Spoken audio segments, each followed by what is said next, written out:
Во државата околу 450 лица живеат со ретка болест.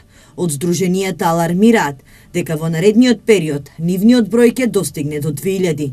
Во 2015 година е направен најголемиот напредок, кога се обезбедени лекови за 18 дијагнози, а се воведи и регистер за ретки болести. Оваа година министерот за здравство, новиот министер Венко Филипта, вети дека ќе се набават и нови лекови. Сега на пресконференцијата која имавме за денот на ретки болести, тој рече дека уште сега, значи во текот на нареднава недела ќе има тендер во кој ќе има 3 нови лекови за нови дијагнози кои се регистрирани во регистарот. Ние очекуваме понатамошно тоа да се зголеми, да има и за другите дијагнози кои се запишани. Според регистерот во источниот дел од државата се регистрирани 4 пациенти со ретко невролошко генетско заболување. Други пациенти во државата со вакво заболување нема. Во Штип има околу 20 на лица кои имаат ретки болести. 3 од нив се членови на Сдруженијето Сплотени срца, од каде што денес ги повикаат да излезат и да се придружат во борбата за подобри услови за живот.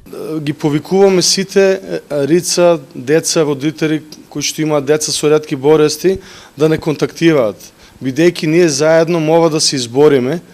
Оваа категорија мова конечно наталожените проблеми да бидат решени, рековите редовно да ги добиваат, да не мова да одат само во Скопје да ги подигаат, да можат да ги подигнат и во својот град. Покрај зголемување на фондот за ретки болести, во наредниот период ќе се прави напори, истите да може да се категоризираат, со што ќе може да добиваат и социјални услуги. Голем напредок, затоа што ретките болести не беа ни влезени во категоризација голем дел од нив, па беше многу тешко да стигнат до одредени надоместоци кои им следуваат во однос на физички и ментални дисабилитети, па одеа преку посебни потреби и слично.